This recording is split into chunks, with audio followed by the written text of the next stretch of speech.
All right, kind of.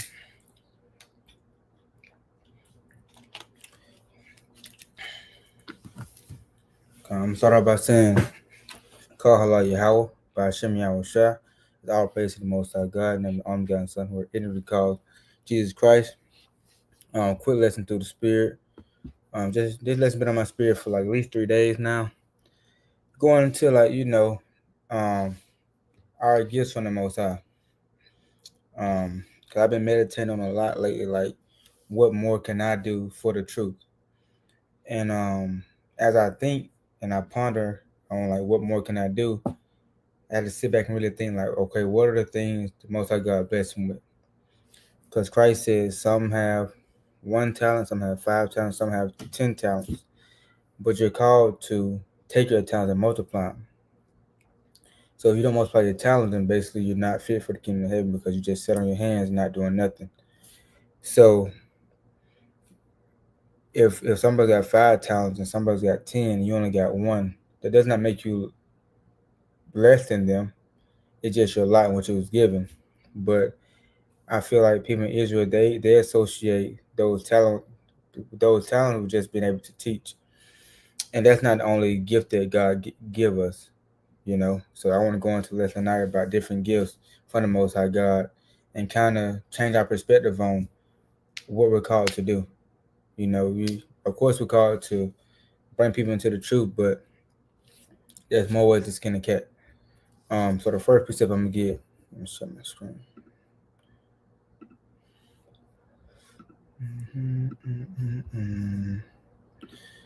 I'm start the book of James, chapter 1, getting the CB.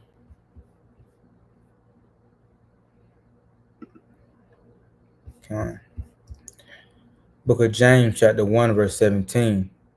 Matter of fact, I'm gonna start at verse 16.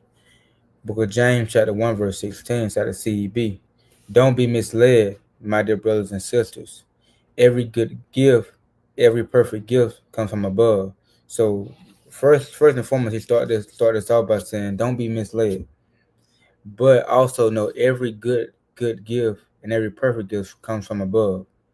These gifts come down from the Father and the Creator of heavenly lights, in whose character there is no change at all. So these perfect gifts that you have come from the Most High God. Whether you think they're little, whether you think they're major, whether you think they're unimportant, these gifts the Most High God gave you. He blessed you with those gifts. So now it's on you to figure out what you're going to do with these gifts in order to bring glory to his name. Because that's really what we're called to do. We're called to bring glory to Most High God's name. And it goes to even say like, and the Most High God cares never change. The Most High God is perfect. He makes no mistakes. So he gave you a purpose and gave you a gift to match your purpose on this earth. Now it's on you to fulfill your righteous purpose on this earth. And just a little nugget, I like encourage brothers and sisters to pray. Pray for these 3 things. Pray for one, your purpose in this truth, and for 2, pray for the Most High God to reveal your gift, and then 3, pray to the Most High God that you're able to present your gift in the way He wants it presented, that brings glory and honor to His name. Because you may do something, or you may think something is your gift, you're trying to make something work when that was not your calling to do. Like, not everybody is called to be a teacher. Not everybody is called to give alms. Like, some brothers don't have the ability to give alms. They just don't have it. Not every brother is good at exhortation. Some brothers are more sympathetic than others. Some brothers, like, not all brothers have wisdom. So it's just certain gifts that you have to realize that you have and be grateful and multiply those things. Matter of fact, I'm gonna get another precept in James. I always got James chapter 3. I'm getting ESV though. Going back to what I was saying, like, don't feel like if you're not a teacher, then you have no gifts, you have no talent, and you just not fit for the kingdom of heaven. because that's not the case. Not saying teachers like teaching is a small matter. It's a mighty thing in Israel. We need teachers, but we also need, you know, mothers. We need people to know how to cook. We need people to know how to plant plant plant plants and vegetables. We need people to know how to um deal with animals and livestock. Because the food they have in grocery stores is not good for us. So it's different things that brothers have and they toolbox that they just overlooking because they just feel like they just have to be a teacher. Book of James chapter 3 and verse 1. Not many of you should become teachers, my brothers, for you know that we who teach will be judged with greater strictness. So it's a heavy thing to be a teacher because you're not only affecting your life, you're affecting those that listen to you. So if you misspeak or you got the wrong breakdown, and the people that's following you, they go do as you say. Not only will they be judged, but also you're gonna be judged because they did that according to what you told them was right, even though you didn't mean to, because we all misspeak.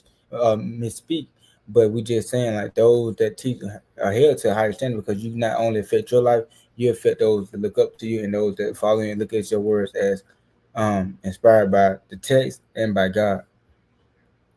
So, not saying it's like I said, not saying it's a bad thing to be a teacher, but not. I'm also saying like this is not the only way to get the kingdom. You know. So that's what I'm saying. Like, just be open minded. Like, just don't feel like because you're not the best teacher or you feel like you can't teach that you just not doing nothing for the Lord. No, that's Satan. That's literally Satan. You know. My friend get another precept. Um, Ecclesiastes chapter 7.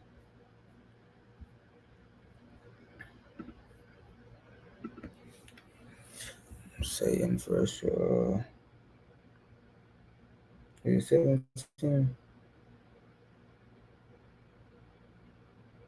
or is it 4? So I can gotta be 4. It's 4.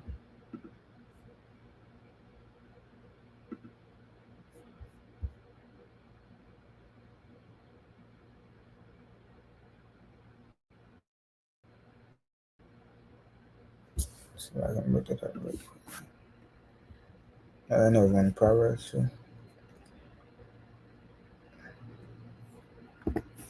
it's not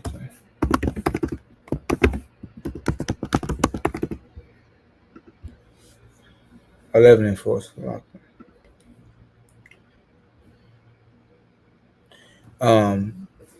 Book of Ecclesiastes chapter 11 verse 4 inside the KJV. He that observeth the wind shall not sow. He that regardeth the clouds shall not reap. So those the ones that's looking and say, "Oh, is it gonna rain today?" Or this kind of cloud that may rain today, or the forecast said supposed to be a hailstorm. Those are demons, and those are your minds playing tricks on you, causing you not to put your hand to the plow at all. So just because you feel like the condition is not right, or you feel like you're not the best at this, so people not gonna receive it, or you feel like you're not as mighty as this brother, or you feel like you don't put the words together like this brother, like put the precepts together like this brother, it doesn't matter. It really don't matter. All you're called to do is to multiply what you have. You're not called to multiply what the next brother have. You're not called to compare and be like, okay, bam, he been doing it for 10 years and he this mighty. I've been doing it for X amount of years and I'm still at this level. But brother, he may have a different talent than you. He may have a different level of talent than you. He may be one brother to have 10. So you comparing yourself to a brother that has 10 talent, just naturally, predestined by the Lord, you only have one. So of course you're never technically gonna be on the same far as like that level as that brother, but that's his lot.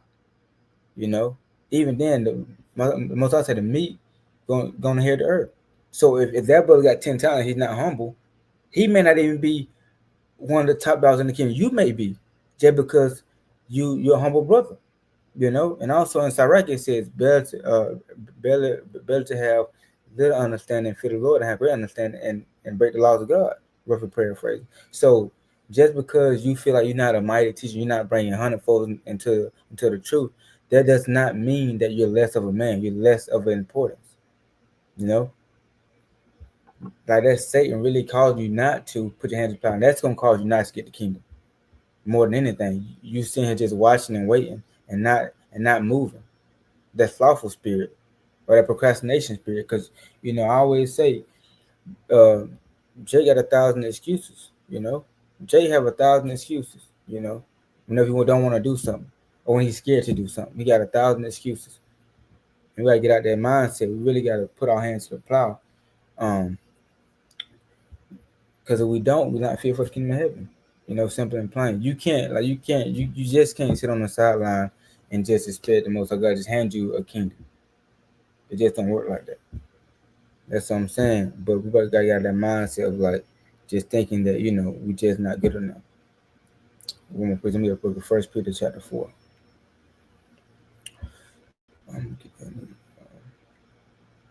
ESV 4:17. No, 4:10 slacking. Book of First Peter chapter 4 and verse 10. Already through verse 11. First Peter chapter 4 and verse 10. As each have received a gift, use it to serve one another as good stewards of God's varied grace. So every gift that you receive from the Lord, whether it be 1 talent, whether it be 5, whether it be 10, use that gift to serve others. I'm gonna keep going. Whosoever as one who speaks oracles of God, whosoever serves as one who serves by the strength that God supplies, in order that in everything God may be glorified through Yahweh Shai. To him belong glory and dominion forever and ever. Amen. So you should use your gift to serve one another. And in doing so, using your gift and the strength that Most High God gave you, use that and show that so you can bring glory to the Most High God. That's it. That's all you called to do. Nothing more, nothing less. So it doesn't matter if you can teach. It doesn't matter if you can speak. It doesn't matter if you get an exhortation. It doesn't matter if you have amazing faith. Like, it doesn't matter if you're a loving brother. Because I'm quite frank, not everybody is a loving, kind brother. They may keep the law, they may love you as an Israelite, but not everybody is kind. Not everybody is easy to talk to. That's a gift. Not everybody is that forgiving. That's a gift. That's a gift that brothers need to learn. Not everybody have strong faith. That's why it says, as one who serves by the strength that God supplies. Not everybody is strong in this truth. You have weak brothers. You have brothers that are weak spiritually. You have brothers that are strong spiritually. So we should use the brothers that are strong spiritually to help build up the brothers that are weak spiritually. Whether that's through testimonies, whether that's through I'm taking on a phone call, calling the brother, like a phone call goes a long way. You don't have to get on a live or hold a mic at camp, to kind of build a brother's spirit up. Because nine times out of 10, you got to teach Israel that don't know that they're Israel. So the brother on the line, he really not getting that conversation that he really needs. That brother has spiritual discernment. Not everybody has that. So it's on you to kind of peek stuff out and to help the body move in righteousness and with wisdom. People not gonna see that gift, but the Most High God sees and brother recognize that spirit, and they appreciate that spirit. So it's like it's more things to be done in Israel than just teaching.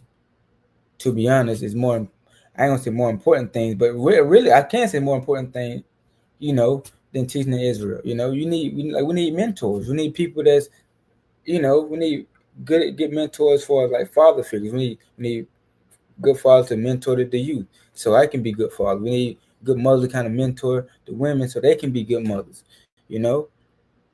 That's stuff that you really can't really sit down and give a breakdown of. That's something they got to see in real life. Those by your actions. That's a gift. You just been a loving, caring mom. That's a gift from the Lord. You've been able to sit back and look at a house and be able to decorate it, and get it nice and organized. That's a gift from the Lord. Not everybody's organized. Not everybody. This is a lot of the brothers don't know how to do. Not everybody know how to change a tire. Maybe you can brother go teach the brother how to change a tire, or they can call you whenever they need some help changing the tire. You know what I'm saying? That's on. But you using your gift that you learn to push the ministry. Yeah, I got you. Or whatever case may be. Yahweh speed, I'll be over there. You know how the conversation go. But you giving alms to your brother. You giving out your gift. You giving out your hand to help the body. You know, because the body doesn't need more than just teachers. All we had was teachers. Then we messed up. If my whole body was full of eyes, I'd be fried. Simple and plain. You know, and like that's how brothers operate now. You know, and I feel like it's not just me feeling that way. You know, we all get to a point in this truth where we feel like we don't know. We really don't know like what to do and how to really please the Lord. If you get to a point you learn enough, and you get to a point feel like, man, I learned so much, but I feel like I'm not using what I learned to help bring glory to the Most High God. Yeah, I keep the laws of God, but I want to do more. And then that's when you got to pray to the Lord and ask Him for that knowledge and wisdom and understanding. You know, remember I give one more precept. In the Book of James. Let me see this one more time.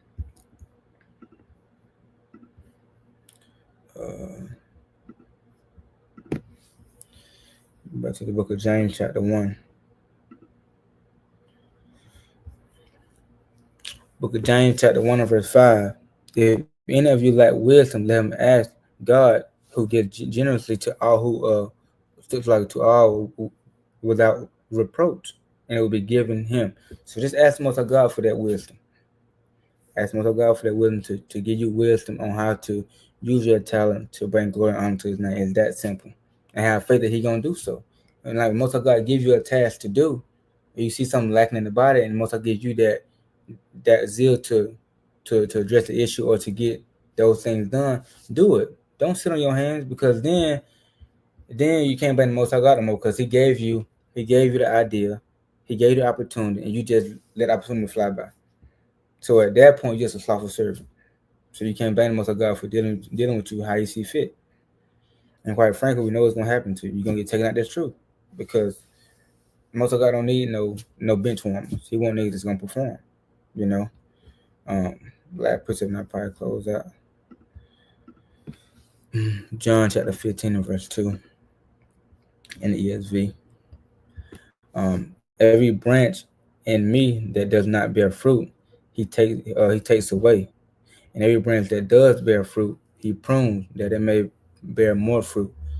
So the ones that don't bear fruit, he's gonna take away. So that's why I say you can't let those opportunities fly by. You just can't. And those are the ones that bear fruit, you know, he's gonna trim you up, you know what I'm saying, cut out the edges that are kind of rigid, you know, and that's what I saying, like that's when you fall short. That's you trying something new, you falling short. But you know, through the Spirit, you see what you need to work on, you improve it. That's that pruning process. And now you're doing your job better. Like, so now you're magnifying your gift even more efficiently. So now you're bringing in more fruit for the Lord. Now you're producing more fruit for the Lord. So like, so that's what and that's what the process look like. So whenever you try something new, affect some trips and expect some falls. But at the end of the day, you got to realize when it's either you're tripping and falling, or that's just not your lot.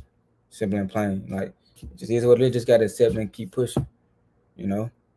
But I hope that's more edifying through the Spirit. If you're watching this video, whoever watch this video, I pray you drop some gems in the chat. Maybe like some gift that you have that you feel like brothers or sisters overlook. To help out the community, whoever watch it, because I know a lot of brothers person that's getting discouraged in this walk. Like, man, I'm not the best precept puller. I'm not the best at memorizing things. I'm not the best with privacy. I'm not the best understanding wisdom. Well, that's cool. That's cool. But you may be a brother that come around just make everybody feel better. Simple plain. That may just be your lot. Maybe you come around and everybody just like to laugh and you lift brother spirit. So you ain't gotta say nothing. You just come in, it's just you. Maybe you got the jokes and you just have everybody feeling good, because we all know Babylon is depressing. Maybe the brother got crazy amount of faith. Maybe no matter what you're going through, you persevere, you always have faith. That's something that not to be honest, I feel like most people don't have in Israel. I feel like that's a mighty gift that brothers really overlook. Like, because faith is not an easy thing to have. So you brother that got faith, come on, like give a crash course to brother how do you go about your walk with so much faith? Just don't be holding on to all that knowledge. Like, bro, like, there's so much things you can do. But with that, I say, call halal Yahweh by Shem Yahweh Shai, and I say, Shalom.